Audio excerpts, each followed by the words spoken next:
என் பெயர் ஆத்மநாதன். நண்பர்கள் பொதுவாக என்ன ஆத்மா அப்படின்னு அழைப்பாங்க. உயரம் 5 அடி 10 அங்குலம், எடை 78 கிலோ. தொழில் என்னன்னு சொல்கிறது, இதில் என்ன தயக்க வேண்டி கிடக்குது, சொல்லிடுறேன்னே. என் தொழிலே திருட்டு தானுங்க. ரயில் நிலையத்திலும் பஸ் ஸ்டாண்டிலும் செய்கிற சில்லறை திருட்டுகள் அல்ல என்னுடைய வேலை. கொஞ்சம் பெரிய விவகாரம்தான். முதல் போட வேண்டும். அகப்பட்டால் 5 அல்லது 6 வருடங்கள் ஜெயில் கிடைக்கும். இதெல்லாம் என் தொழிலில் உள்ள திருப்பங்கள். கதையில் முடிந்த பிறகுதான் நீதி சொல்வார்கள். நான் இப்போதே சொல்லிவிடுகிறேன். ஒரு முக்கியமான திருட்டுக்கு மற்றவர் உதவியை, அதுவும் பெண்களின் உதவியை நாடவே கூடாது. இந்த நூற்றாண்டின் மகத்தான திருட்டு ஒரு பெண் அணிந்து வந்த வெள்ளை சாரியால் பாழாகிவிட்டது. என்ன ஆயிற்று தெரியுமா? நான் திருட திட்டம் இருந்தது ஒரு பேங்க். டி நகர் ரோட்டின் மௌனமான நிழலில் இருந்த ஒரு சிறிய பேங்க் அது. ஆனால் பக்கத்தில் இருந்த தொழில் கல்லூரியில் வேலை செய்பவர்கள், அவர்களுடைய சம்பளம், ட்ரெஷரி பணங்கள் எல்லாம் அடிக்கடி அங்கே புரளுவதால் ஒரு நாளைக்கு 1 லட்சம் ரூபாய் கூட கைமாறும் என ராம்லால் சொன்னான். யார் அந்த ராம்லால்? அந்த பேங்கின் இரவு காவல்காரன் தான் அவன். எனக்கு ரொம்ப தோஸ்து. அவனுக்கு இந்த காவல் வேலை கிடைத்ததால் நான் இந்த திட்டத்திலேயே இறங்கினேன்.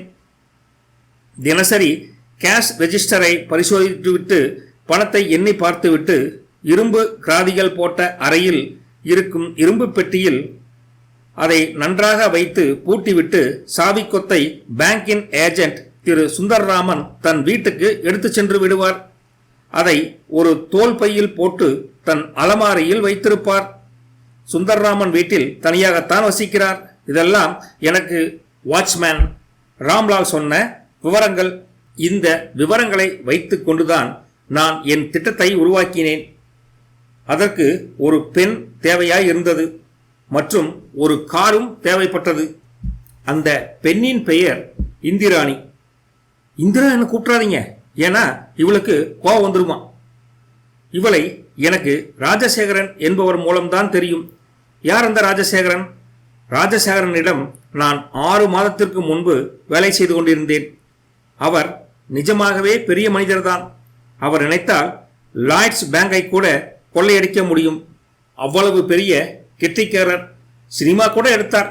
படம் 3000 அடி பிடித்த பிறகுதான் படம் ஓடாது என்று தெரிந்து கொண்டு ஒரு மார்வாடிக்கு விற்றுவிட்டார்.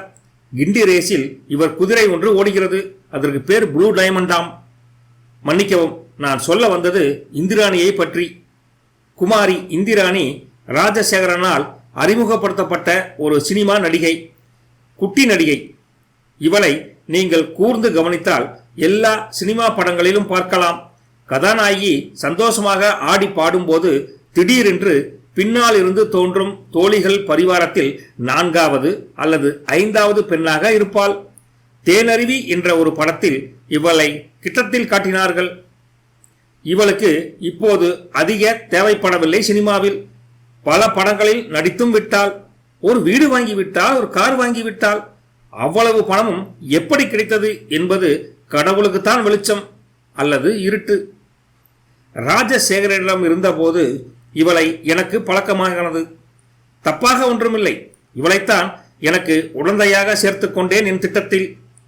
நான் என் திட்டத்தை இவளிடம் விவரித்த போது அயர்ந்து போய் என் முதுகில் தட்டி, ஆத்மா, நீ பெரிய ஆளையா என்று சிநேகித பாலத்தில் அணைத்துக் கொண்டாள். அவள் முன் யூடிகுலோன் வாசனை கூட அடித்தது. என் திட்டத்தினால் அவளுக்கு 10,000ஆவது கிடைக்கும் என்று தெரிந்ததும் மிகுந்த ஆர்வத்துடன் நான் சொன்ன நேரத்தில் சொன்ன இடத்தில் காத்து கொண்டிருந்தாள். நான் உபயோகப்படுத்தியது புது கார். ராஜசேகரனிடமிருந்து இரவல் வாங்கிய அந்த கார் தான்.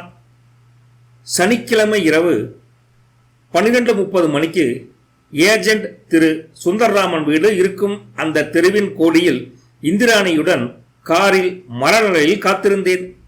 இந்திராணி வெள்ளை புடவை கட்டியிருந்தாள். காரில் மிகவும் உஷ்ணமாக இருந்ததால் காற்றோட்டம் தேவை என வியர்த்து வழிந்து கொண்டிருந்தாள். இந்திராணி பதற்றமாக மூச்சு விட்டுக்கொண்டு, ஆத்மா ஆத்மா, ஏதாவது தப்பாக நடந்துவிட்டால் என்னை மாட்டி வைத்து விடாதே என்றாள். நானோ, பயப்படாதே இந்திராணி, உன் நடிப்பு முடிந்ததும் அதில் உனக்கு கொஞ்சம் கூட தொடர்பு இருக்காது. உடனே நீ வீட்டுக்கு போய்விடலாம். அதோ பார், கோடியில் இடது பக்கத்தில் தெருவின் ஓரத்தில் இருக்கும் வீடுதான் சுந்தர்ராமன் வீடு. நீ தயாரா இருக்கிறாயா என்றேன். சைபர் வடிவத்தில் அவள் உதடுகள் தான் துவிந்தன. சத்தம் ஏனோ வரவில்லை. அவ்வளவு பயம். தெருவில் யாரும் இல்லை என்பதை கவனித்தேன். கனமான நிசப்தம். நான் காரை கிளப்பி வெகு வேகமாக செலுத்தி சுந்தரராமன் வீட்டுக்கு எதிரில் சரேல் என்று பிரேக் போட்டு நிறுத்தினேன். இந்திராணி இறங்கிக் கொண்டாள். நான் இறங்கியதும் என்னிடம் வந்து என் மேல் மயக்கமாக சாய்ந்தாள். கீழே தள்ளிவிடாதே, கீழே போட்டு விடாதே என்று மெதுவாக சொல்லிவிட்டு கண்களை மூடிக்கொண்டாள். நான் அவளை லாகுவாக லேசாக அணைத்துக் கொண்டு அழைத்துச் சென்றேன் சுந்தரராமன் வீட்டுக்கு. திரு சுந்தரராமன் வீட்டு கதவை அடைந்து ஓங்கி ஓங்கி தட்டினேன். பொத்தானை அழுத்தினேன். பதற்றத்துடன் 1, 2, 3, 4, 5 முறை பெல்லை அடித்து விட்டேன். இருந்தாலும் கதவை நீக்கவே இல்லை. கொஞ்ச நேரம் கழித்து நான் மறுபடியும் கதவை தட்டினேன். இந்திராணியின் மயக்கம் உண்மை மயக்கம் போலவே இருந்தது. அவ்வளவு துவண்டு என் மேல் சாய்ந்திருந்தால். மறுபடியும் தட்டினேன். உள்ளே மின்சார விளக்கை தட்டும் சத்தம் கேட்டது. செருப்பு சத்தம் கேட்டது. ஆத்மா, ஜாக்கிரதையாக நடந்து கொள். ஒரு தப்பு நடந்தாலும் எல்லாம் கெட்டுவிடும் என்று எனக்கு நானே மனதுக்குள் சொல்லிக் கொண்டேன். கதவும் திறந்தது. சுந்தர்ராமன் எதிரே நின்றார். நடுத்தர வயது, தூக்க கலக்கம், டிரெஸ்ஸிங் கவுன். எஸ், என்ன வேண்டும் என்றார். என்மேல் சாய்ந்திருந்த பெண்ணை பார்த்ததும் திடுக்கிட்டு பின்வாங்கினார் அவர். நான் பதற்றம், அவசரம், கொஞ்சம் பயம் எல்லாவற்றையும் கலந்து, சார் சார் சார், என் காரில் நான் வேகமாக வந்து கொண்டிருந்த போது இந்த பெண் உங்கள் வீட்டு எதிரில் தெருவில் மயக்கமாக விழுந்து கிடந்தாள். நல்ல வேளை பிரேக் போட்டேன். உங்கள் வீட்டில் போன் இருக்கிறதா? டாக்டருக்கு போன் செய்யலாம் என்றேன். அவர், ஓ மை குட்னஸ், உள்ளே கொண்டு வாருங்கள், மூச்சு இருக்கிறதா என்றார். இருக்கிறது சார், இருக்கிறது. சாதாரண மயக்கமாகும் போல் தெரிகிறது. ஒன்றும் கவலைப்பட தேவையில்லை என்று நான் சொன்னேன். இடதுபுறம் இருந்த அறையில் விளக்கு ஒன்று இருந்தது.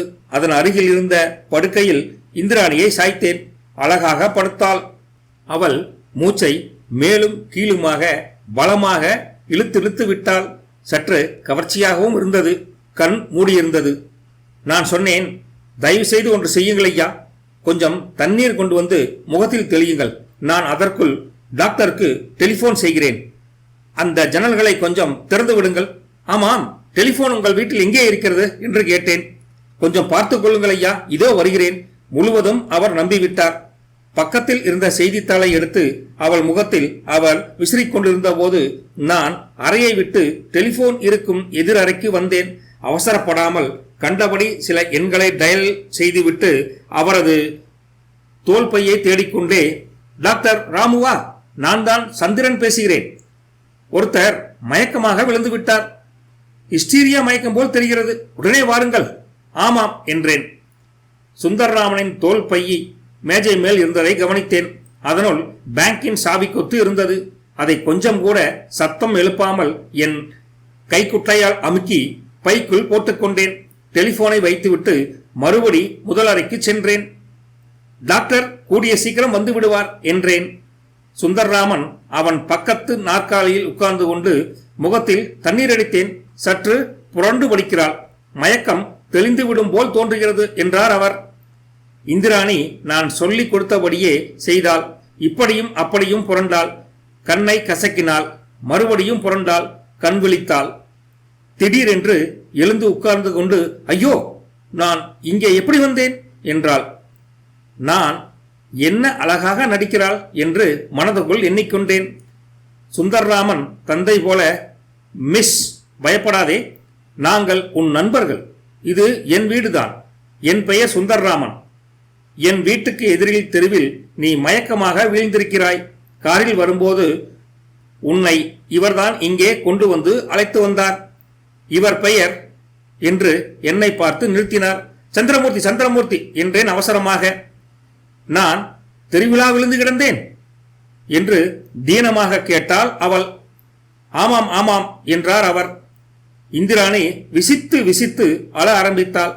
எனக்கு கொஞ்சம் பயமாகி விட்டது. இதெல்லாம் நான் தயாரித்திருந்த கதை வசனத்தில் கிடையாதே. இவள் என்ன இப்படி யதார்த்தமாக நடிக்கிறாள் என்று மனதுக்குள் எண்ணினேன். அழாதே, இவர் டாக்டருக்கு போன் பண்ணி இருக்கிறார். நாங்கள் எல்லாம் உன் நண்பர்கள் தான். அழாதே அழாதே என்று கைக்குட்டையை அவளிடம் கொடுத்தார் அவர். நான், மிஸ், உங்கள் வீட்டு விலாசம் என்ன சொல்லுங்கள் என்றேன்.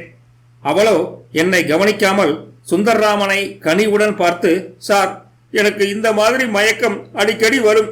சினிமாவுக்கு போயிருந்தேன். கிட்டத்தில் தானே என் வீடு என்று தனியாக நான் துணை இல்லாமல் போயிருந்தேன். அது என் தப்புதான். திரும்ப வரும்போதுதான் மயக்கமாகிவிட்டேன். ஐயோ என்றாள் அவள். என்ன ஆயிற்று என்றார் அவர். சினிமாவுக்கு போவதை யாரிடமும் நான் சொல்லவில்லை. வீட்டில் ரொம்ப கவலைப்படுவார்கள் என்று கண்ணை மூடி கசைக் கொண்டிருந்தாள் அவள். என்னை முதல் தடவை பார்ப்பது போல பார்த்து, சார், என்னை தயவு செய்து உங்கள் காரில் என் வீட்டில் கொண்டு வந்து விடுங்கள். உங்களுக்கு கோடி புண்ணியம் உண்டு. வீட்டில் ரொம்ப கவலைப்படுவார்கள் என்று விசுங்கினாள்.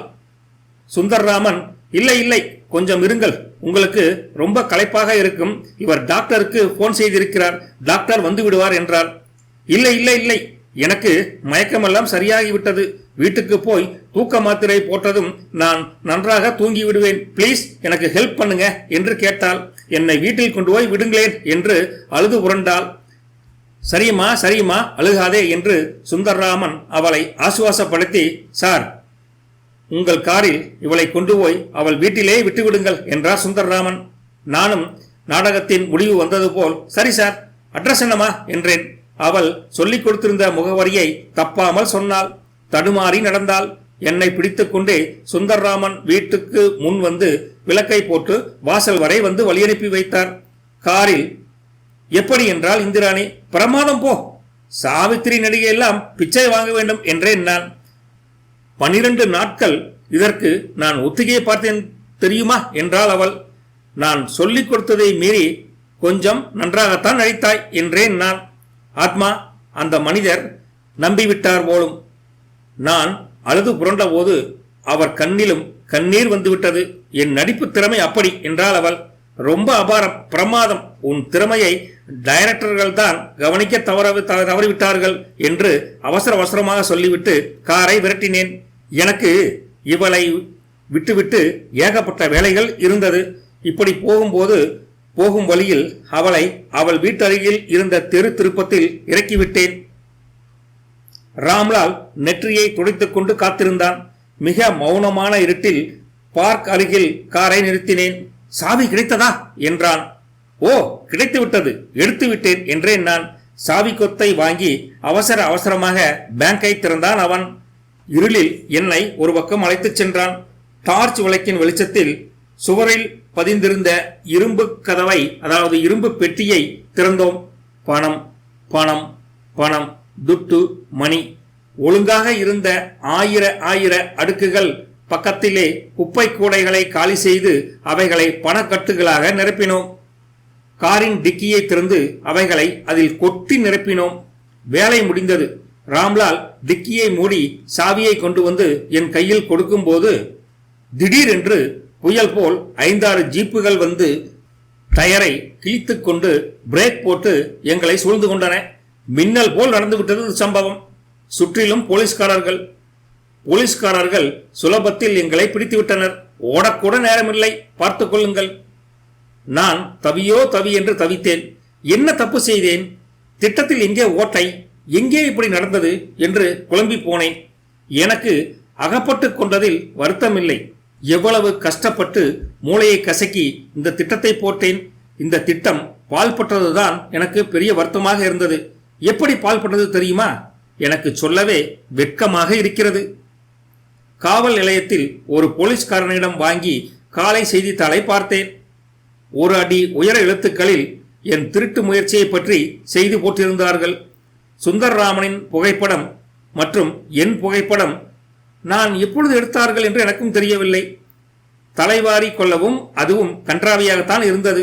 சுந்தர்ராமனுடன் அந்த செய்தித்தாளின் நிருபராம் அந்த சோம்பேறி பயல். அவன்தான் அந்த செய்தியை போட்டிருந்தான். பெரிய கித்தாய்ப்பாய் என் திட்டம் பாழானது எப்படி என்று அவன் விவரித்திருந்தான். அந்த பேப்பரில் பேங்கின் ஏஜென்ட் திரு சுந்தர்ராமன், வயது 42, 15 வருடம் பேங்கில் வேலை செய்து வருபவர் இவர். அவர் சொல்லியிருக்கிறார், முதலில் நான் நிஜமாகவே ஏமாந்து விட்டேன். ஆனால் அவன் அந்த பெண்ணுடன் காரில் திரும்பி போகும்போது அவள் அணிந்திருந்த வெள்ளை சாரியை கவனித்தேன். என்னடா, இந்த பெண் தெருவில் மயக்கமாக விழுந்திருந்தாள் என்றானே. தெருவோ புதிதாக செம்மண் போட்ட தெரு. அவள் புடவையோ ஒரு கரையும் இல்லாமல் அப்பழுக்கற்று பளீர் என்று வெள்ளை நிறத்தில் கரைபடியாமல் இருந்தது. எனக்கு கொஞ்சம் சந்தேகம் ஏற்பட்டது. அப்புறம் அவன் அவசரமாக டெலிபோனில் பேசியது ஞாபகம் வந்தது. டாக்டரை வர சொல்லிவிட்டான் என்று தான் என்னிடம் சொன்னான். எந்த இடத்துக்கு வர வேண்டும் என்று டெலிபோனில் சொல்லவில்லை. டாக்டருக்கு எப்படி என் வீட்டு முகவரி தெரியும்? உடனே என் அறைக்கு சென்று என் பையை தேடினேன்.